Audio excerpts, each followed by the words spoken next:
update, l'attaque a été déjouée par Hansi-Flick et sa bande.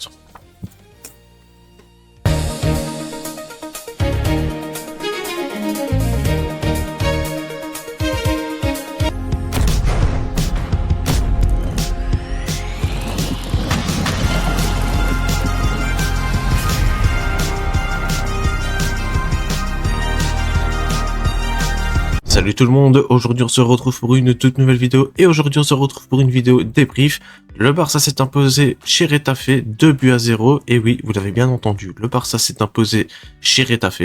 Je le répète, 2-0. Je pense que c'est historique, je pense qu'on peut afficher, on peut l'imprimer ce score et l'afficher quelque part, mais depuis le temps qu'on n'a plus gagné là-bas, le match était pas si ouf que ça, mais comme je l'avais dit, dans tous les cas, moi ce que je retenais c'était les 3 points et rien d'autre. C'est tout ce que je voulais, la victoire et rien d'autre, peu importe la manière. Alors pendant que c'est la guerre chez notre rival, le Real Madrid, on voit que c'est un peu le bordel le côté vestiaire en ce moment, surtout Kylian Mbappé qui a l'air d'imposer sa loi ces derniers temps du côté de ses coéquipiers. Mais pendant que c'est la guerre là-bas, le Barça continue à prendre sa Liga, on avance petit à petit. Le Barça a pris 11 points d'avance sur le Real Madrid. Alors du côté du Real, bien évidemment, il y a zéro collectif, il y a rien du tout.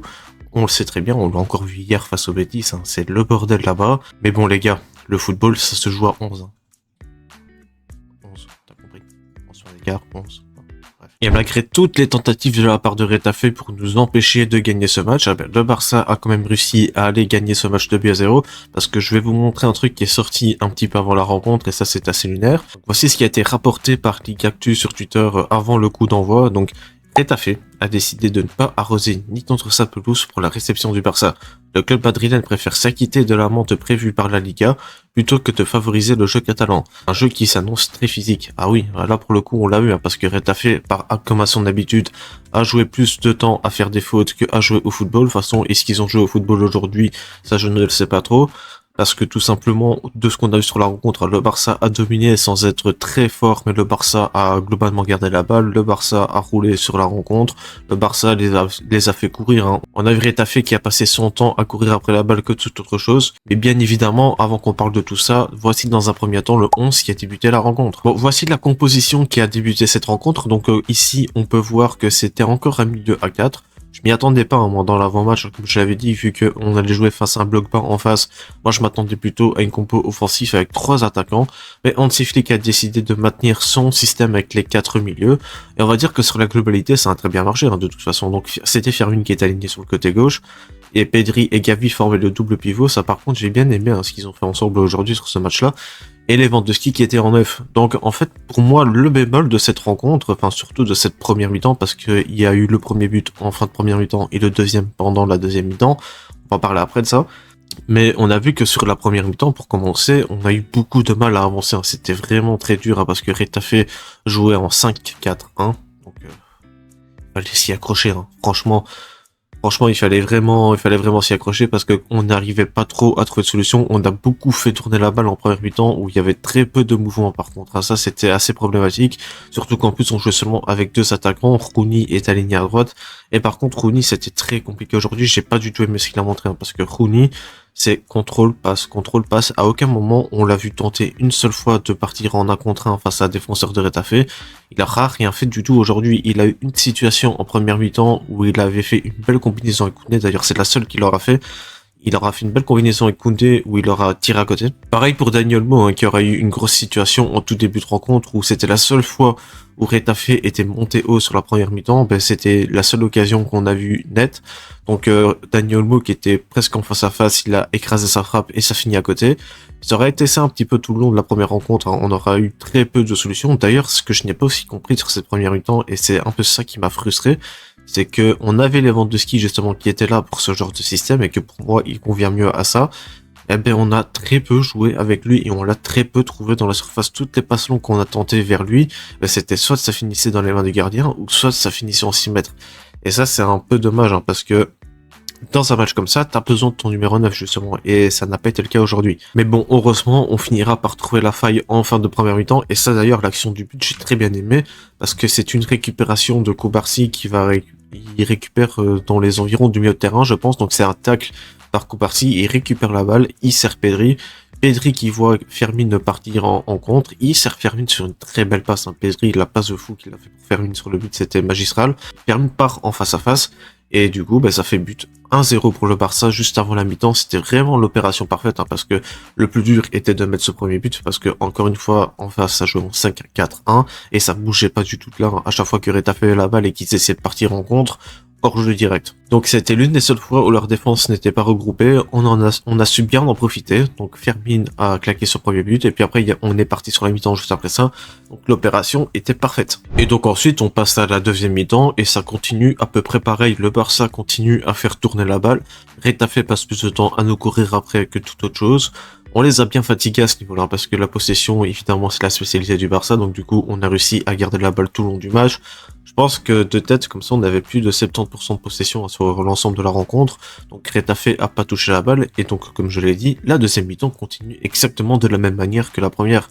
Retafe, sur tout ce qu'ils ont tenté offensivement parlant, à chaque fois, ils étaient hors jeu. Juan Garcia n'a pas eu de grosse parade à faire aujourd'hui. Ils ont cadré 0 tir, hein, si je dis pas de conneries. Ils ont eu aucun tir cadré, et comme je l'ai dit, à chaque fois que ça partait en situation offensive, hors jeu.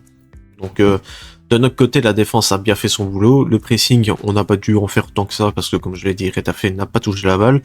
Donc du coup, en fait, c'était très tranquille. On a plus fait tourner le ballon que toute autre chose sur cette deuxième mi-temps, parce qu'on menait au score, donc on n'avait pas besoin de nous de reprendre des risques. Hein. C'était eux à prendre des risques. Hein. Donc, du coup, ils n'ont pas pris de risque tant que ça. Par contre, ils en ont pris un de risque en deuxième mi-temps, et ça va leur coûter très cher. C'est sur l'action du 2-0, justement. Ils gagnent une touche dans notre camp. T'as toute la défense de Retafe qui monte. Je ne sais pas pourquoi ils ont fait ça. Et donc, du coup, c'est intercepté par le Barça. C'est Lewandowski qui va récupérer la balle, qui va lancer Rashford en face à face. Ce qui était marrant, d'ailleurs, sur ce face à face, c'est que Rashford était en face à face dès le milieu de terrain. Donc, du coup, t'as Lewandowski qui fait une très belle passe pour Marcus Rashford jusqu'au milieu de terrain. Rashford, il fonce en face à face. Et pour une fois, Rashford a marqué son face-à-face. Ça a fait 2-0. Et franchement, à ce moment-là, le match était fini, c'était plié. Donc là, le Barça avait sécurisé ses 11 points d'avance. Et Retafe n'aura rien proposé. Ils n'auront rien eu du tout. Le Barça aura eu 2-3 situations pour un petit 3-0. Mais voilà, on l'a pas mis. Mais en façon, on a fait le principal. Alors moi, comme je l'avais dit, je n'avais aucune exigence pour ce match. Moi, tout ce que je voulais, c'était les 3 points et rien d'autre. Peu importe la manière, parce que, encore une fois, quand on se déplace là-bas, c'est tout le temps des purges. Et là, pour une fois, on a réussi à sortir du piège et franchement, ça fait du bien.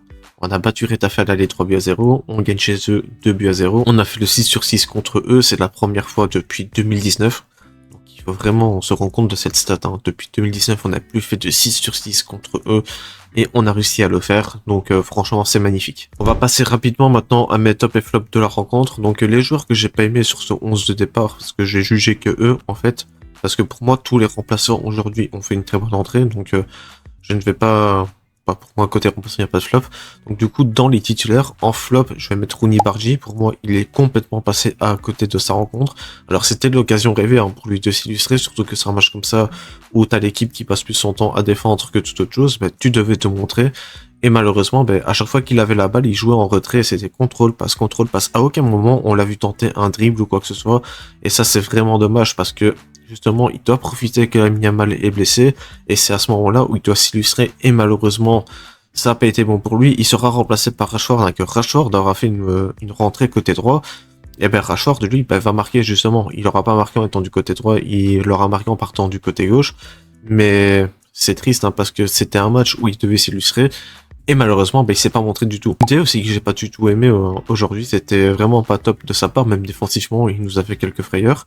Et offensivement, il n'aura pas été si impactant que ça comme il l'est d'habitude avec Lamine. Donc, Koundé, j'ai pas aimé non plus. Et aussi, le dernier que j'ai pas aimé, c'est Dani Olmo. Même si en première mi-temps, en tout début de rencontre, et ça semblait partir bien pour Dani Olmo, on va dire que sur la globalité, j'ai pas trop aimé ce qu'il a tenté. Il a beaucoup tenté de passes vers Lewandowski, où ça finit dans 6 mètres ou dans les grands du gardien. Mais sur la globalité, j'ai pas kiffé Olmo aujourd'hui. Surtout sur le plan offensif, j'ai pas aimé ce qu'il a montré aujourd'hui. Alors concernant mes tops, donc comme je l'ai dit, je les ai cités déjà tout à l'heure, les remplaçants, j'ai très bien aimé ce qu'ils ont apporté aujourd'hui. Pour moi, c'était un plus, les remplaçants pour une fois. Alors qu'en temps normal, les remplaçants, c'est pas top, mais Araujo aura fait une bonne entrée, Rashford a fait une bonne entrée, il a été décisif, Frenkie de Jong aussi, qui aura fait une bonne entrée avec Pedri. Donc franchement, les remplaçants aujourd'hui, ils ont été top. Franchement, rien à dire à ce niveau-là. Et si pas sur le 11 de base, donc pour moi, Pedri masterclass aujourd'hui de sa part. Ça fait du bien de le retrouver comme ça parce que ces derniers temps c'est un petit peu compliqué pour lui. Bon, on a retrouvé le Pedri qu'on aime. D'ailleurs, il a été élu homme du match et pour moi c'est complètement logique. Ensuite, Fermin Lopez, hein, c'était pas si top que ça, mais il aura été buteur. C'est lui qui aura déverrouillé la situation. Donc Fermin buteur. Cancelo, sur le plan offensif, j'ai bien aimé parce que c'était beaucoup l'un des seuls, surtout en premier temps, à tenter des choses sur le plan offensif. Donc pour moi, Cancelo, j'ai bien aimé ce qu'il a fait aujourd'hui.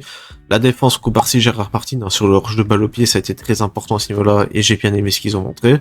Johan Garcia, il aura rien eu à faire, mais sur ses sorties, comme d'habitude, il aurait été impeccable. Lewandowski, je suis un petit peu mitigé parce que, en fait, quand on le voyait pas, c'est parce qu'en fait, personne jouait avec lui et donc du coup, bah, tu le voyais pas. Surtout en première mi-temps où il y a eu très peu de situations pour Lewandowski parce qu'on ne jouait pas avec lui et on ne le trouvait pas. Mais par contre, sur ce qu'il a montré sur la deuxième mi-temps, donc déjà la passe qu'il fait pour Rashford, c'est très beau, c'est magnifique. Et aussi, j'ai bien aimé aussi sur son jeu en pivot en deuxième mi-temps. Donc j'ai bien aimé ce qu'a montré Lewandowski en deuxième mi-temps. Pour moi, en dehors des 3 flops que j'ai cités, donc Olmo, Rooney et Koundé, le reste, j'ai bien aimé sur la rencontre. Franchement, c'était top. C'était pas un match glorieux du Barça, mais on a fait ce qu'il fallait faire. On a pris les 3 points, on a même mis 2 buts. Je m'attendais à un but, on en a mis 2, c'est parfait. Donc c'est terminé pour ce débrief, hein, donc n'hésitez pas à me donner votre ressenti dans les commentaires, n'hésitez pas à me donner vos tops et vos flops de la rencontre. On se retrouvera de toute façon peut-être pour une vidéo au milieu de semaine, pour une vidéo actu, vu qu'on est tranquille pendant une petite semaine et qu'on a une semaine pour préparer la rencontre face à Osasuna.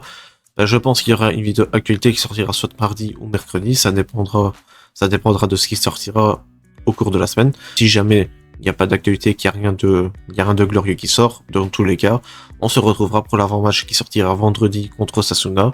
Et sur ce, je vous dis salut tout le monde.